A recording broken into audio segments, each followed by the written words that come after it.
That's exactly what's happening right now in our own backyard, the West Philippine Sea.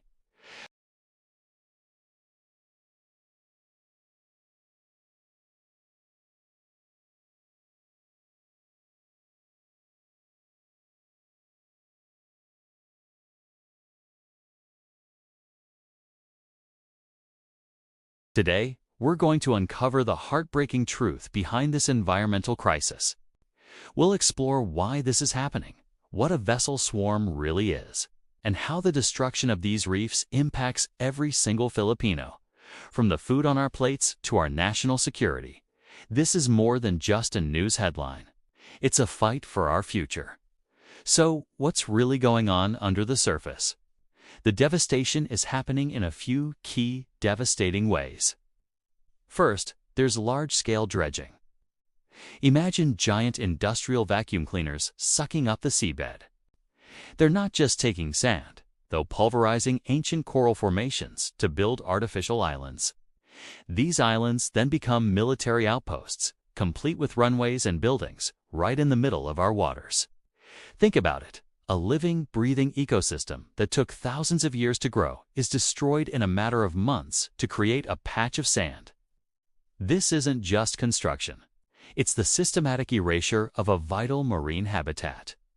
The sediment stirred up by this dredging clouds the water for miles, blocking sunlight and suffocating any surviving corals and marine life. It's a domino effect of destruction. Now, let us talk about something you've probably heard in the news: maritime militia or vessel swarms. What does that even mean? Picture this: hundreds, sometimes thousands, of fishing vessels, all appearing at once, anchoring together in a tight formation over a specific reef. They're not there to fish in the traditional sense. These ships drag heavy chains and anchors across the seafloor, deliberately crushing the coral below. It's a brutal, destructive tactic. The purpose is twofold. First, to physically destroy the reef, making it uninhabitable for marine life. And second, to assert presence and control, intimidating our local fishermen and Coast Guard. It's a gray zone tactic, a show of force without firing a single shot. But the environmental damage is as devastating as any war. These swarms can stay for weeks, even months, leaving behind nothing but rubble and a marine desert. One of the most shocking parts of this story is the direct poaching of giant clams and corals. We're not talking about small-scale souvenirs. This is an industrial-level operation.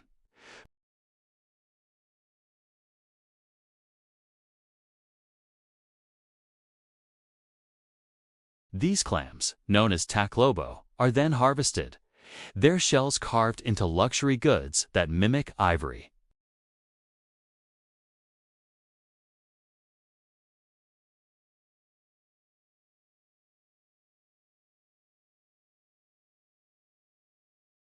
These actions rip the very heart out of the reef ecosystem. Giant clams are natural water filters, and corals provide shelter for countless fish species.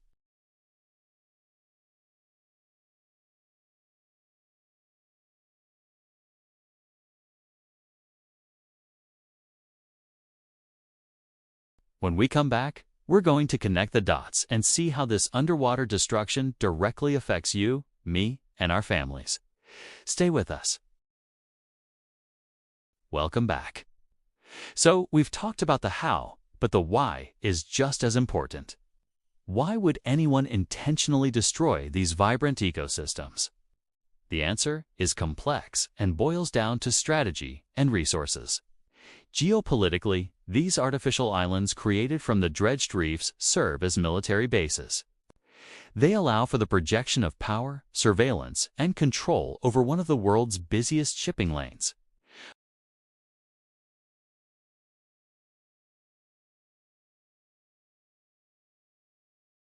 Economically, the South China Sea is rich in resources. It's not just about fish. It's about the potential for vast oil and natural gas reserves beneath the seabed. By controlling the area, you control access to these potential multi-trillion-dollar resources. The environmental destruction in this context is seen as collateral damage in a much larger geopolitical and economic chess game. For them, a reef is just an obstacle or a building material, not a vital source of life. Now, let me tell you a story. I once spoke to an old fisherman from Palawan named Mang Jose. He's been fishing in the West Philippine Sea his whole life, just like his father and grandfather before him. He told me, with tears in his eyes, how the reefs he once knew as a boy teeming with lapu-lapu, maya-maya, and every color of fish you can imagine are now gone. He described them as cementerio graveyards. His daily catch has dwindled so much that he struggles to feed his family. He has to sail further and further out into more dangerous waters, competing with the very ships that destroyed his fishing grounds. His story isn't unique. It's the story of thousands of Filipino fishermen whose livelihoods are being stolen. This isn't just an abstract environmental issue.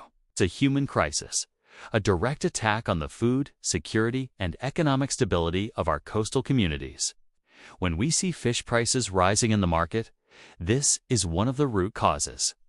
The impact goes far beyond just the fishermen. The West Philippine Sea is the source of a significant portion of the fish we eat in this country. Think about it. The galangang, the tuna, the squid on your dinner table, many of them begin their lives in the coral reefs of the West Philippine Sea.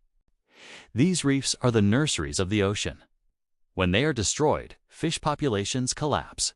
This leads to scarcity, which in turn drives up prices for everyone. So, the destruction 100 kilometers offshore directly impacts the budget of a family in Quezon City or Cebu. Furthermore, our country is in the Coral Triangle, the epicenter of marine biodiversity on Earth. The destruction of our reefs is a blow to global marine health. We are losing species, some of which we haven't even discovered yet. This is a loss for the Philippines and a loss for the entire world. In the face of all this destruction and intimidation, the Filipino spirit remains unbroken. Our fishermen continue to sail. Our Coast Guard continues to patrol, bravely facing down vessels many times their size. Scientists and environmental groups are working tirelessly to document the damage and find ways to restore what we've lost. This isn't a story of defeat. This is a story of resilience. We as a people have always been defined by our courage and our love for our home. The sea is in our blood. From the ancient seafaring Austronesians to the modern-day sailor, our connection to the water is deep and profound. So, what can we do? It's easy to feel helpless, but we are not.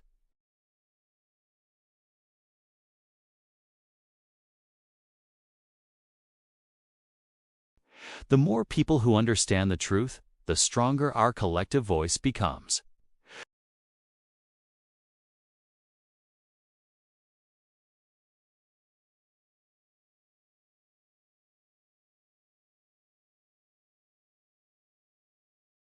And most importantly, let our leaders know that this issue matters to you.